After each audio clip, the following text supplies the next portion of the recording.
Amigas y amigos, bienvenidos a esta edición de Dígalo Aquí, EBTV con la comunidad, programa especial, porque queremos que en el día de hoy podamos tener como referencia lo que puede ser el análisis que vamos a presentar y a realizar a continuación sobre un escenario que todavía pareciera que tardará un poco en develarse en virtud de la tranquilidad que merece el pueblo estadounidense a raíz de las elecciones culminadas el pasado 3 de noviembre.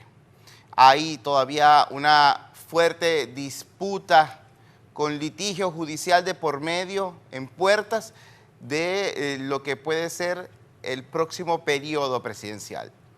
Mientras, por un lado, una gran mayoría de medios de comunicación social a partir de el anuncio de distintas autoridades locales, electorales, le atribuyeron la proyección de triunfo a Joe Biden como presidente de Estados Unidos. Su contendor, Donald J. Trump, insiste en que hubo fraude. Mientras tanto, mientras esto continúa, el país debe seguir avanzando. Sin embargo, para entender un poco el espectro donde en estos momentos nos encontramos y qué puede suceder a continuación, de inmediato consultamos la opinión de un amigo de esta casa, Antonio de la Cruz. Él es el directivo de la organización Inter-American Trends. Muchísimas gracias, Antonio. Y de inmediato queremos entender, primero, cómo ha sido el comportamiento de los mercados en Estados Unidos en virtud de esta situación de incertidumbre política, donde a pesar de que tenemos un presidente todavía en ejercicio, sin duda queremos muchos, en la mayoría, por no decir absolutamente, completamente, la población, queremos saber qué va a pasar con el destino político de Estados Unidos. Bienvenido, buenas noches. Muy buenas noches, José. Gracias por la invitación. Fíjate, en términos de mercado, hemos tenido un buen desempeño. El mercado, que en este caso estamos hablando de Wall Street, subió, bueno, tiene una causa especial, que fue lo de Pfizer, que determinó que tiene la vacuna y va a pedir la fase de acelerarla para poderla masificar. Entonces eso le dio un impulso. Pero antes de eso, también el día de la elección, la noche del día después, también tuvo ganancia el mercado. ¿Por qué? Porque el mercado, ¿en qué vio, como se anunció por los medios, como lo señalaste, y por la agencia, un triunfo de Joe Biden y un control de los republicanos en la Cámara del Senado? Entonces, para el mercado, esa es una buena combinación. ¿Por qué? Porque la administración demócrata de Biden va a inyectarle dinero a la economía. Ellos están con las políticas, ¿verdad?, de estímulo, y eso va a incrementar la masa de dinero y por lo tanto va a haber un mercado que recibe así como se recibió cuando se aprobó en el mes de junio, que el mercado absorbió parte de esa masa monetaria. Y lo ve bien con, ¿cómo se llama?, con un Senado que es controlado por los republicanos, porque no va a haber posibilidad de que pasen unas leyes para aumentar los impuestos o para hacer que el Estado se vuelva un Estado más bien que retiene y hace que las compañías se vayan. Entonces, por eso que el mercado vio con eso que ocurrió el 3 de noviembre una buena señal, además de lo que mencionamos, el impacto de Pfizer. Ahora, Antonio, para entender entonces cuál es el compendio con el que cuenta desde el punto de vista legal, jurídico, Donald Trump, para presentarse en cada uno de los circuitos judiciales donde debe presentar querella. Lo primero que tiene que tomar es tener un caso, documentar el caso para poder mostrar lo que se ha conocido como, o se ha llamado, perdón, se ha llamado como fraude. Y con esas pruebas pedir, ¿verdad?, ante un tribunal local primero y después estatal, y después, si en caso tal tiene que subir, podría llegar hasta la Corte Suprema. Pero lo primero que tiene que montar los casos e introducirlo en cada uno de estos estados donde considera que ha habido un supuesto fraude. Hasta ahora las pruebas no se han visto y cada día que pase se vuelve más difícil poder convencer a la opinión pública de que exista.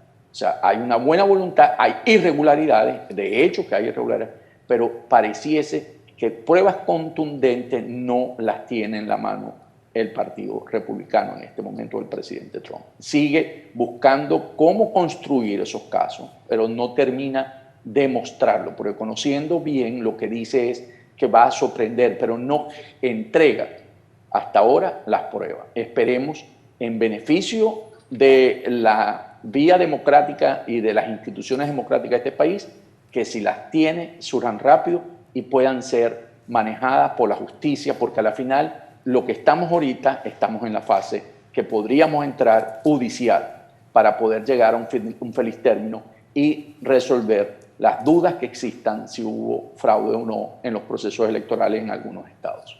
La inquietud geopolítica en virtud de lo que puede ser un posible cambio de administración en la Casa Blanca. Estamos hablando que tradicionalmente a lo largo de varias décadas ha habido repetición de ejercicio presidencial. Se rompe ahora, en todo caso, de resultar electo y proclamado presidente de Estados Unidos, Joe Biden.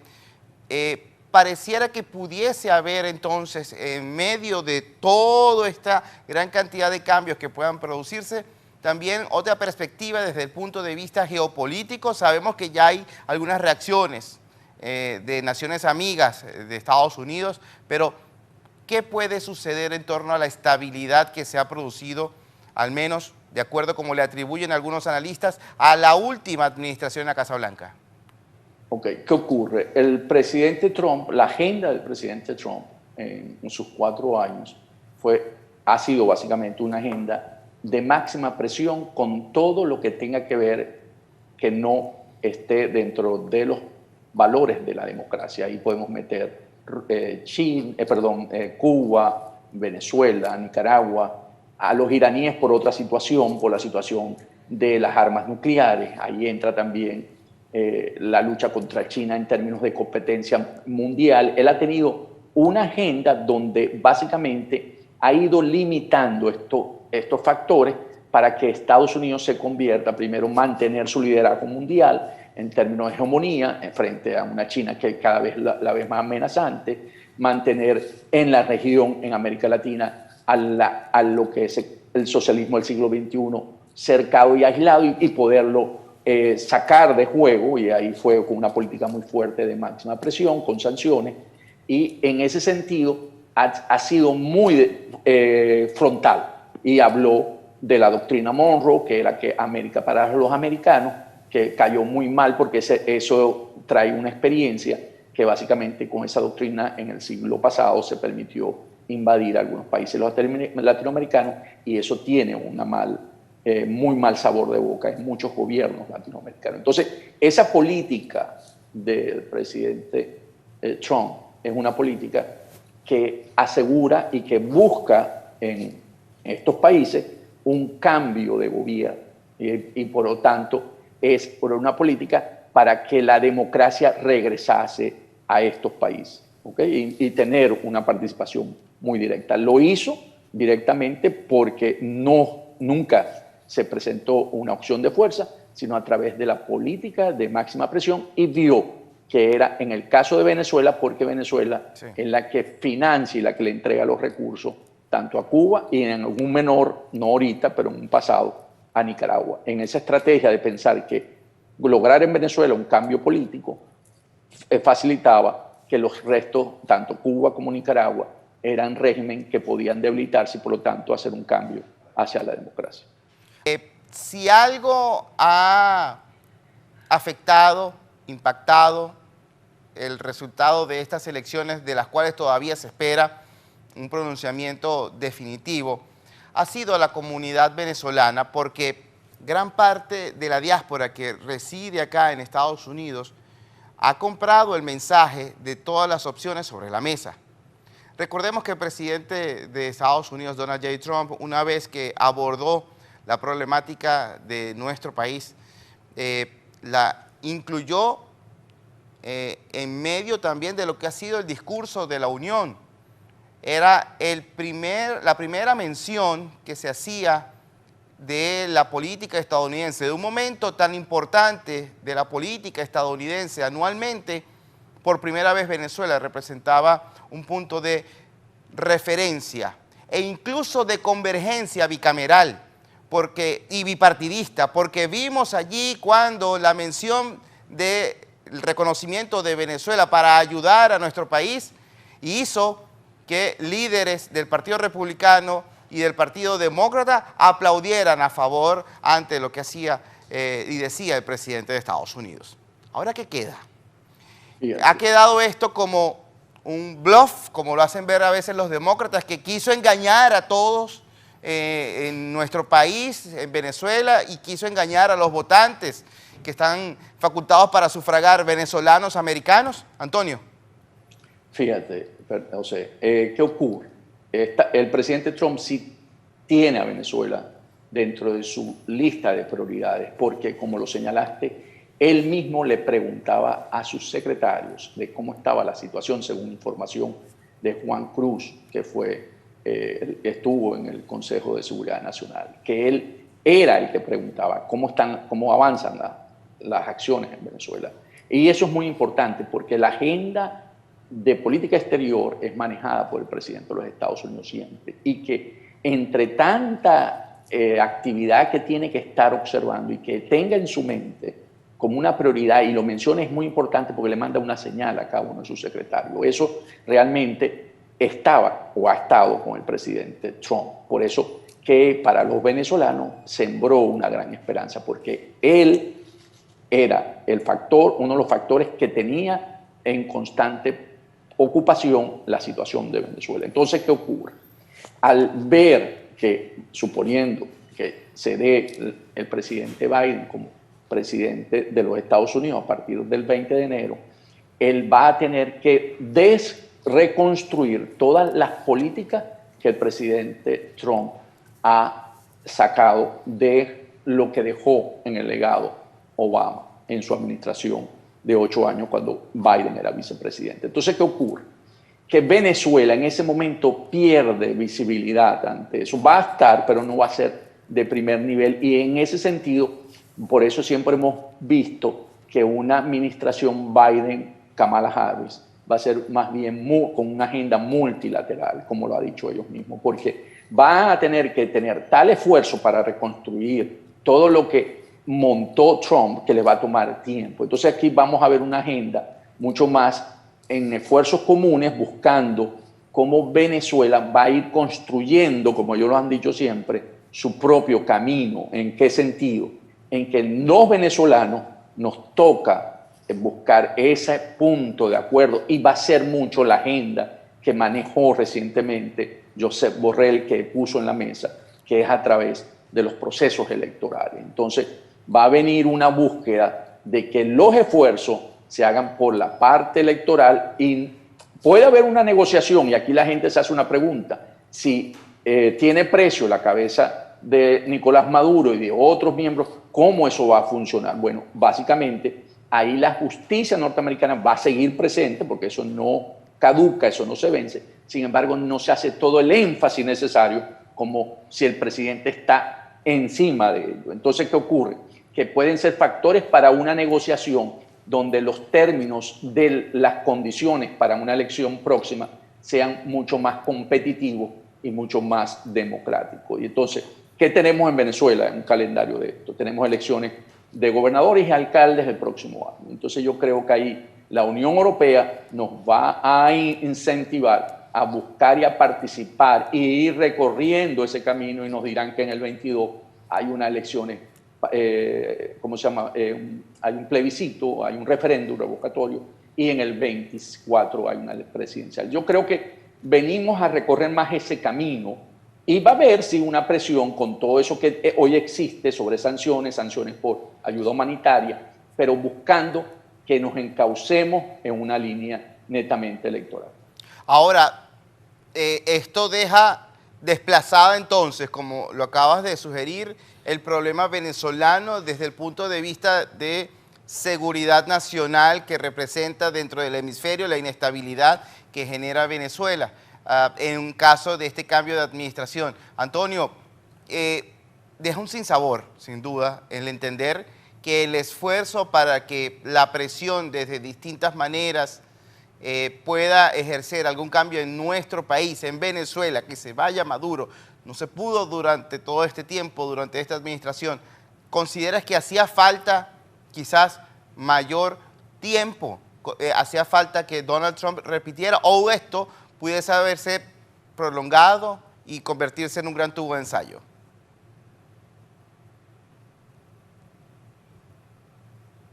Yo pienso que vamos a eso, vamos a una situación donde Maduro debe sentirse que tiene más oportunidades para sostenerse en el poder. De hecho, hoy en una nota de Reuters, en la que él señala, creo que él dice que en Venezuela empiezan a hacer cola los tanqueros. Están hablando de que ya en lo que va de este tiempo, de noviembre, han salido 500.000 barriles día y regresan hasta supertanqueros chinos. O sea, ¿qué quiere decir esto? Que ven que la amenaza de las sanciones a los buques y a los tanqueros petroleros ya no van a ser tan fuertes. Y entonces empieza ya a funcionar el mecanismo de empezar a extraer, a seguir sacando crudo de Venezuela. Eso le da oxígeno a Maduro porque empieza a recibir dinero que hasta ahora, para poder mantener el aparato, no había dejado de percibir por las sanciones. Que en octubre, ante el temor de que pudiese ganar y repetir Trump, no hubo, casi fue la exportación menor en 40 años. Entonces ya ahí tienes una señal de estos cambios que estamos hablando. Entonces, en la región, como lo dijiste, Colombia tiene que poner sus barbas en remojo y tener una política muy cercana con la administración Biden, porque tiene que estarlo informando de la situación y de la amenaza de Venezuela, porque van a tener que actuar igual que Brasil. Brasil la tiene un poco más flexible porque la elección en Brasil es hasta dentro de 3 años. Colombia es en 2 años. Entonces, Colombia sí tiene una mayor presión por todo lo que dice, porque recordemos también que vamos a estar actuando en un mundo post-pandemia donde las economías van a quedar muy afectadas por la contracción económica que ha visto durante el COVID-19. Antonio, mencionabas una descripción muy detallada sobre la visión incluso de la distribución del crudo y de derivados para asistir a Venezuela en medio de lo que ha sido una inmensa campaña de presión por la actual administración.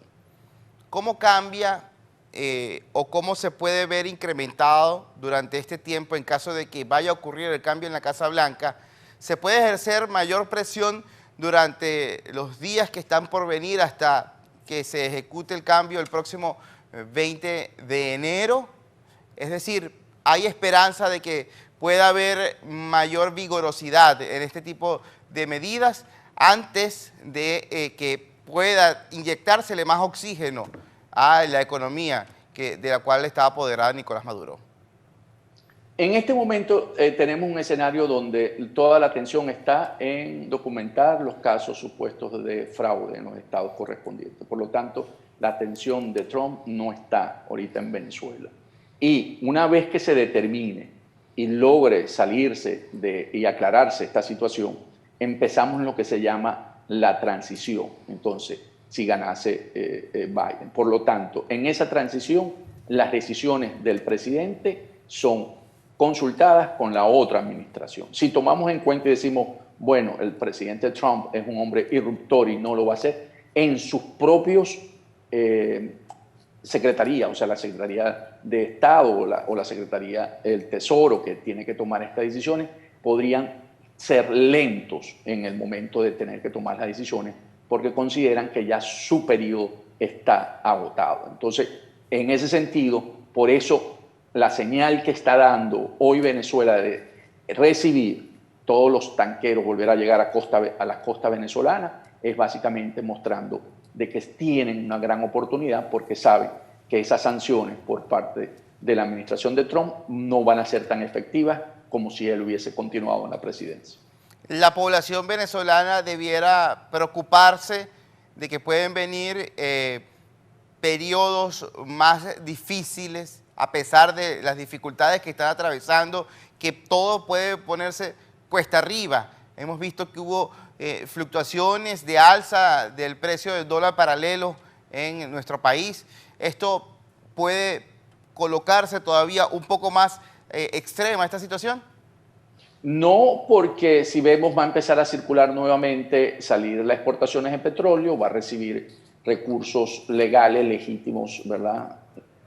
Por las exportaciones, va a inyectarle a la economía algunos dólares, vamos a ver que parte de, posiblemente cuando ya esté instalada la administración Biden-Harris, van a tratar de cambiar estas sanciones, porque ellos dicen que las sanciones no han producido el resultado esperado, por ayuda humanitaria. Entonces podríamos ver que a lo mejor va a seguir el flujo, pero vamos a ver que va también entonces ingresar por comida. Entonces vamos a ver una economía que empieza de algún momento, porque le quitas la asfixia que le tenía el presidente Trump, la empiezas a dejar a respirar nuevamente y empezamos a ver una economía que entre lo lícito y lo ilícito empieza otra vez a tomar curso. Entonces, por eso digo, y la agenda va a ser una agenda electoral. Entonces, si en la elección de gobernadores y alcaldes es supervisada por la ONU y la Unión Europea, que es lo que se desea, entonces empiezan a legitimar un poco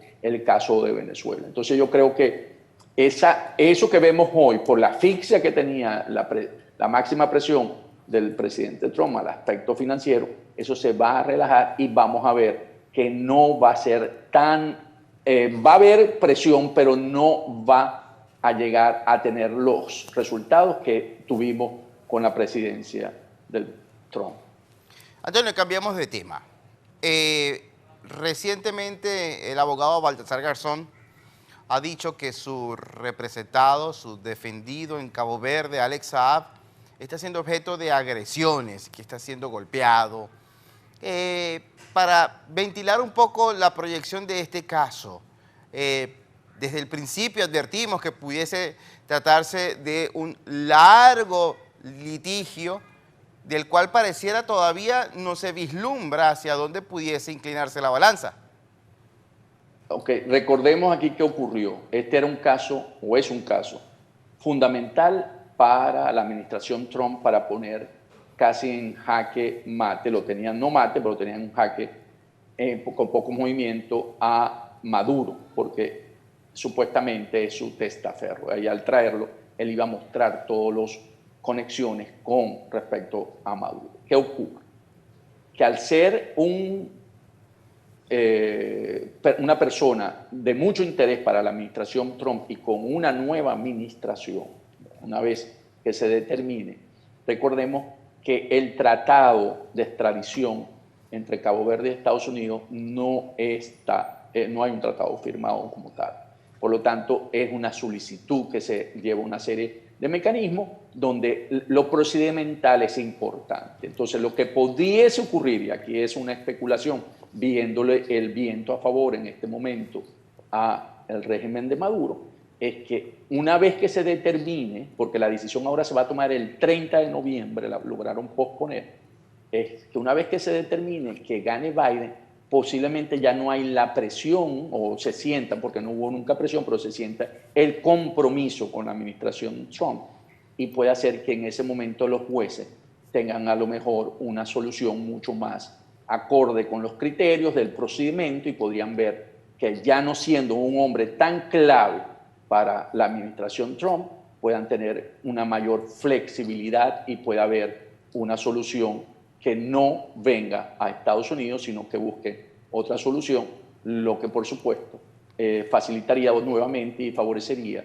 a Maduro en su manera de operar en ese negocio, en ese estado mafioso que se ha convertido Venezuela. ¿Qué otro cambio adviertes en caso de que ocurra una variación en la administración de la Casa Blanca, Antonio, para culminar? Un cambio importante con Cuba. Ahí va a haber no va a ser igual que con Obama, pero va a haber una mayor flexibilidad en términos de remesa, en términos de viaje, ¿verdad? Y va a haber un cambio también importante.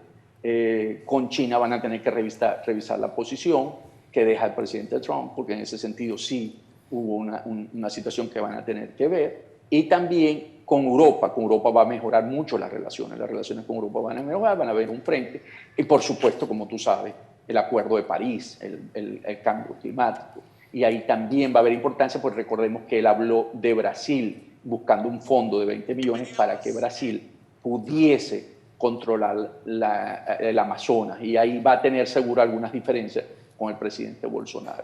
Y en términos de la región, vamos a ver mucho más actividad por parte de los grupos del Foro Sao Paulo y el Grupo de Puebla, tratando de volver a asaltar el poder en todos los países donde la democracia hoy se había logrado. Antonio, muchísimas gracias. Gracias por conversar con nosotros en esta edición especial de Dígalo Aquí. Un gran abrazo a la distancia y cuídate mucho. Todavía hay COVID para rato. Muchas gracias. Hasta la próxima. Gracias, Antonio. Era Antonio de la Cruz, él es analista político y económico y directivo de la organización Inter-American Trends.